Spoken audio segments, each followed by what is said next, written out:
Hey everybody, welcome to Always Bored, Never Boring. Today we are going to be taking a look at issue 12 of Warhammer 40,000 Conquest. But before we do that, a couple of quick things. First and foremost, Games Workshop have just announced that they are widening the distribution of Warhammer 40,000 Conquest to include Spain. This is good news because it means they're widening the distribution of the magazine. There is still no word on whether it's going to come to America, but obviously a lot of people in America would like to have this magazine, and it's obviously done well enough that they've considered widening the distribution, and that could mean that other territories are on the cards. So it is worth keeping an ear to the ground to see if that becomes reality. And obviously, if I find out about it, I will mention it in a video, much like this one. The other thing is something that it came up in the comments in one of my previous videos, and it's who's buying this magazine? I mean, obviously I'm buying this magazine. I'm buying this magazine for a couple of reasons. Three reasons, I guess. One is it's good value in terms of what you're getting on the cover.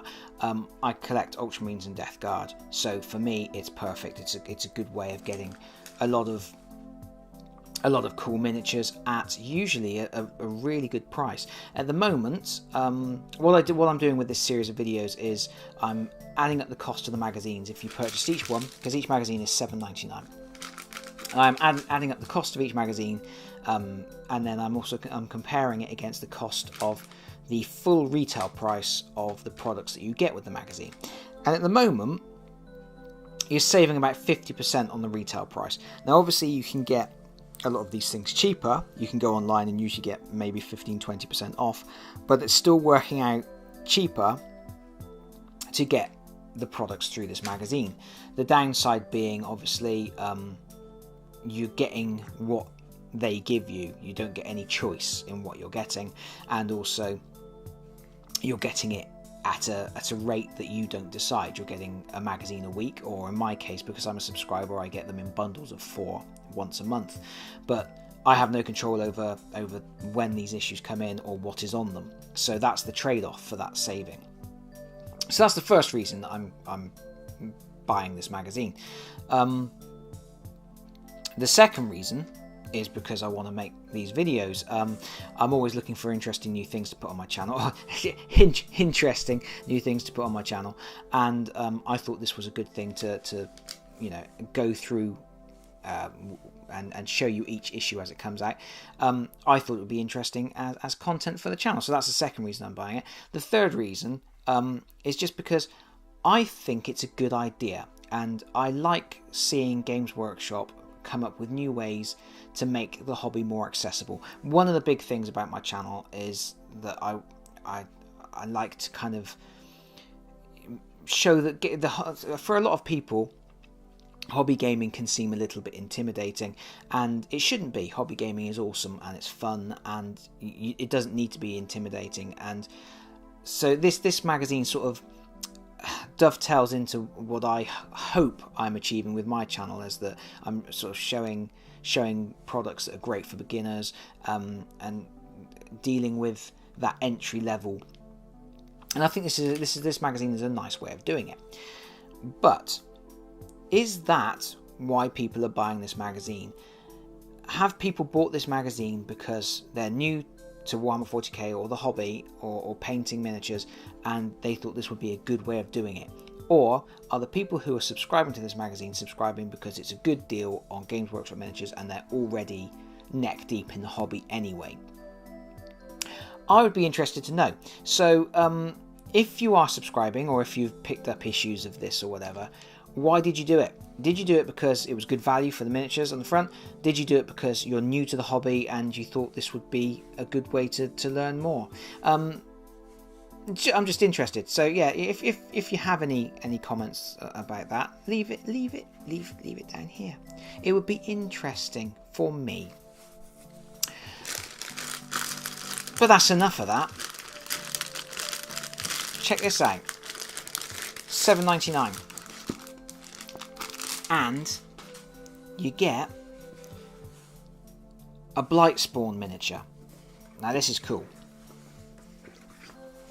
Some magazines are good value, some magazines in the series are not so good value, but it's levelling out across the board at being roughly sort of 50% discount. This Blightspawn miniature retails for £15 and it is awesome. It's a really, really nice miniature. But it retails for £15. Obviously, like I say, if you go online, you can get it for a little bit less. But £15 is the price you pay if you were to go into a Warhammer store today, tomorrow, whenever, and say, I want this Blightspawn guy. It's 15 quid. So I paid £7.99 for the magazine. So £7.99, that's a saving of £7 and a penny, unless my maths is really shot to bits. So that's quite cool. That's a really nice saving. And like I say, it's a really good miniature. This is exciting because this is the first character that they've given out for the Death Guards. They've given a couple of characters for the Ultramarines. The Death Guards have had a vehicle previously, but this is the first hero or villain, depending on which side of the fence you stand. I stand very much in Nurgle's garden. So he's a hero to me, and particularly this guy is a hero. I don't know how well he's going to come out on camera. I hope he comes out well, because that is a bloody adorable little Nurgling carrying a stick grenade with 3 adorable little skulls on it. And Nurglings are one of the best things about Death Guard. They're one of the best things about having a Nurgle army, is the cute little Nurglings that just hang out on the bases of certain characters. I love them, and this one is one of my favourites. He's only got one eye, and he has got a great big Joker smile. I don't know if that's going to come out, but it's brilliant. But he looks a little bit like a happy maggot with arms and legs, and I just think that's lovely. And yeah, and it's not the most complicated miniature. It is a monopose miniature. He's only going to go together the one way, but it's lovely. It's a nice miniature, and there's a base for it, obviously. And also, Whippy Stick. Now, these are the measuring sticks that Games Workshop have started putting in all of their starter sets. They used to, way back when, have, back in the days of things like the original Necromunda and stuff, they had these sort of very narrow, pointy sticks that were actually quite lethal. If you decided to beat someone with it, you could cause some serious damage. But they have now started doing these, and most of their starter sets will have one or more of these little whippy doodads in there. And when Warhammer Conquest, the magazine, came out, one of the first issues, they gave you a paper mat, or a sort of thin cardstock mat to play on, and it had a measuring stick that you had to cut off the side. And I whinged about it at the time, and I said, you know what, it wouldn't have killed them to put in one of the plastic whippy sticks. They must cost literally nothing to make, or very, very little, and it would have been nice for them to have included one. And here you go, they've included one. So there you go. My complaint about the early issue was premature. So there it is, Whippy Stick. Not really worth anything. I'm not gonna. What I do is with this issue is I will work out the cost, and I'm not going to add any cost for that. I just don't think it's something particularly valuable. It's just nice to have, and it's something that I appreciate them including because it's nice of them. Let's have a look at the magazine. For me personally, the magazine is not much of much. It's got some nice artwork. I love the artwork. There he is, and there's old Nurgling. So cute. He doesn't look as cute in the picture.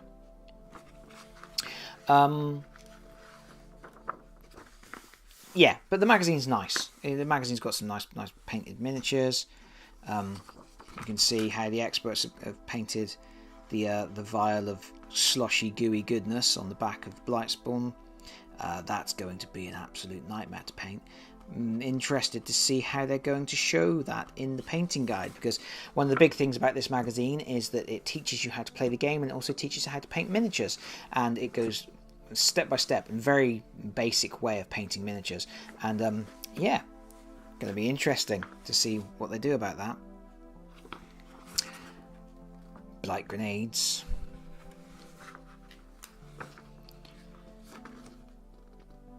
So you always get a bit of fluff, and you always get a bit of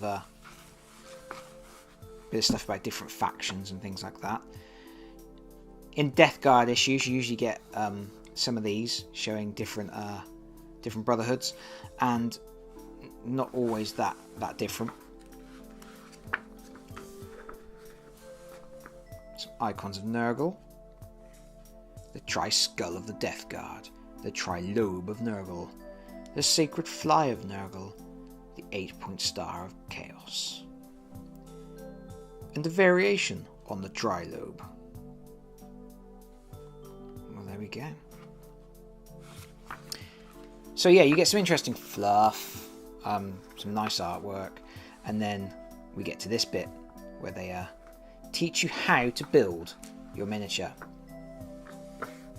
This is not an easy build miniature. Previous magazines, most of them, not all of them, but most of them have had easy build miniatures that technically don't require glue. This guy will require glue. So we have up here our clipper safety guidelines, which I'm always a big fan of them, including those, because we don't want anybody cutting their ear off when they're using the clippers. And also we get a little bit on glue safety. And glue safety regarding plastic glue. Plastic glue is, it melts plastic, so you be a bit careful with it. If you slosh it all over your miniature, it's gonna make a mess, and any bond it creates between two plastic pieces is forever. The yellow bits on this diagram show you where to apply glue. You can see, even though it's not an easy build miniature, it's not a complicated build. The main difference between an easy build miniature and a regular miniature is that the easy build stuff doesn't usually use glue. But there we go. So that's the instructions for him, and then we've got how to paint him. And again, as with all the painting guides, they only use the paints that they have previously given you in the magazine, and then later on they will add other colours in. At the moment, they've painted the sloshy canister black. Are they going to do anything else with it at the moment? Probably not. No, they've left it black for the time being, so at some point they will add to that. But you can see that already with just a few different colours, that's looking pretty good. I would say that, for certainly when I first started hobby gaming, if I'd have painted something of that quality, I would have been very, very happy. Because some of my very early painting was atrocious. Some of my not so early painting, some of my more recent painting is atrocious too, but that's another matter. Then we have a tutorial mission for Spreading the Blight, which is basically introducing the Foul Blight spawn in a bit of a fight. He's going to take on all comers. And we have rules. We've got kind of like a cut down data card because they don't give you the full data cards. And then we've got strength and toughness, and wrong to wound. Some of these cool diagrams with all the weapon iconography. Rules for the plague sprayer. Shooting the plague sprayer. And look, all the ultramarines cry green tears. Burn the bomb. That's probably not a good idea, is it? I can't imagine burning a bomb's usually a good idea. And yeah, so that was like another mission between the Foul Blight spawn, 12 Poxwalkers against Aggressors, Reavers, and Lieutenant Calcius. So that's quite cool. So you get quite a lot of different things to play through, which is fun. Fact box header. Okay. That's a cock-up, isn't it? That's not... This is a fact box, which is giving you some new rules. Rules on Unholy Death's Head, Revolting Stench, and Space Marine Sergeants. And yeah, it's a fact box. That is where a fact box header would go. This is a label saying fact box header. That's an editing snafu. There you go. What can you do? What's next issue? Next issue is some terrain. If you watched my last video, you would already know that was the thing that was coming next. Lots to say on that. And do I want to show you what's coming after that? Because what's coming after this one is a little bit of a disappointment. And we've had two really good issues. We had the Aggressors, and then we've had the Blightspawn. This issue, not so great, although, you know, it's cool to get terrain. And if you don't have terrain, the Munitorum crates and boxes and drums are really good because they're quite big. They're quite chunky. But and this is good scatter, but not the most exciting. But yeah, I just realised that I gradually drifted that up in the shop, so I'll talk to you about it anyway. Yeah, issue 14. It's a brush and a pot of paint. Not the most exciting, but we'll deal with that another day. For now, I'm going to do what I always do. I'm going to put up the prices here, the running total, so you can see how we're doing. And that's it for now. Like I say, please share your thoughts on this magazine in general and anything else you want to share your thoughts on. And if you have any questions, drop those down there too, and I'll do my best to answer. And until next time, bye-bye, everybody. Bye-bye.